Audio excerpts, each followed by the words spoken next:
बिस्मिल्लाहिर्रहमानिर्रहीम। अस्सलाम वालेकुम। कैसे हैं आप सब? उम्मीद करती हूँ मेरी यूट्यूब फैमिली बिल्कुल ठीक ठाक होगी। मैं भी बिल्कुल ठीक हूँ अब अल्हम्दुलिल्लाह। वैसे तो मेरी वीडियो सबके लिए है, लेकिन आज जो है ना वो कराची वालों के लिए बहुत स्पेशल होने वाली है, क्योंकि आज मैंने ढूंढ लिया एक नया बोटी वाला जो कि दिल की बोटी है। जैसे मैंने आप लोगों को पहले भी दिखाया था वो अकील बोटी वाले की जो मैंने आपको कॉर्नर दिखाया था, वैसे ही आज एक और न्यू बोटी वाला ढूंढा है हमने। ऐसा नहीं है कि हमने सिर्फ ढूंढ लिया और आपको बता दिया, पहले हमने खुद ट्राई किया। पहले मैंने और रूहान के बाबा ने खुद ट्राई की और बोटियाँ, और जब हमने खाई तो बहुत मज़ेदार थी माशाल्लाह से।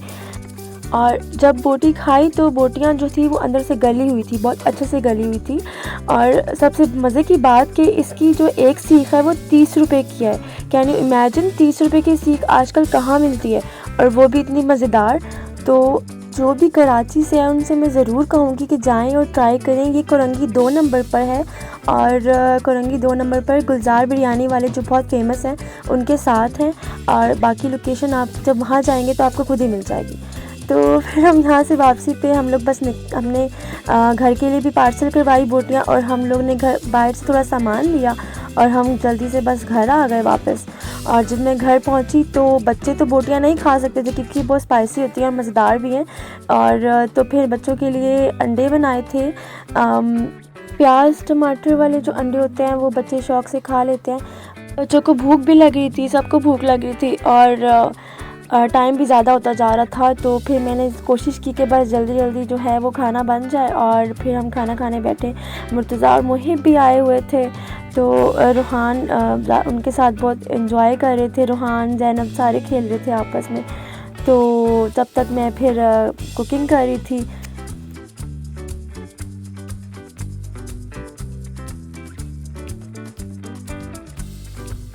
खाना बन चुका था और फिर मैंने इन लोगों को बोला कि दस्तरखान बिछाएं, और फिर मुर्तज़ा आ गया है उस चीज़ के लिए।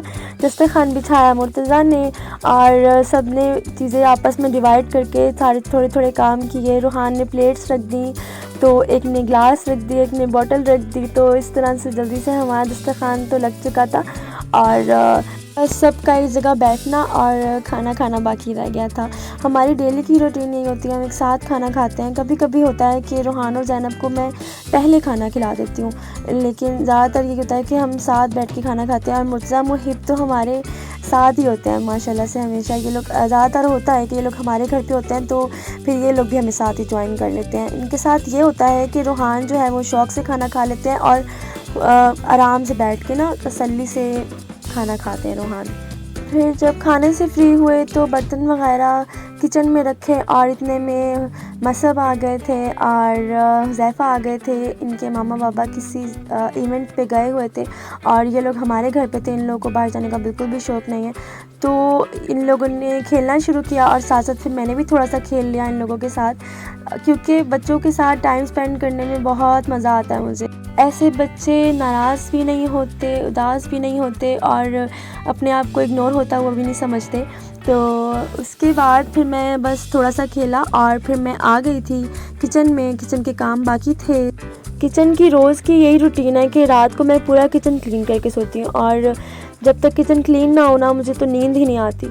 तो डेली की यही रूटीन होती है कि पहले किचन क्लीन करती हूँ, सारा कुछ किचन के जो है मैं सब कुछ वॉश कर लेती हूँ। चूल्हा भी मैं पूरा क्लीन करती हूँ, और टाइल्स वगैरह भी पूरे क्लीन करती हूँ, क्योंकि टाइल्स पे जो होता है वो जो हम खाना पकाते हैं ना उसके पार्टिकल्स आ जाते हैं, और फिर वो मुझे अच्छे नहीं लगते।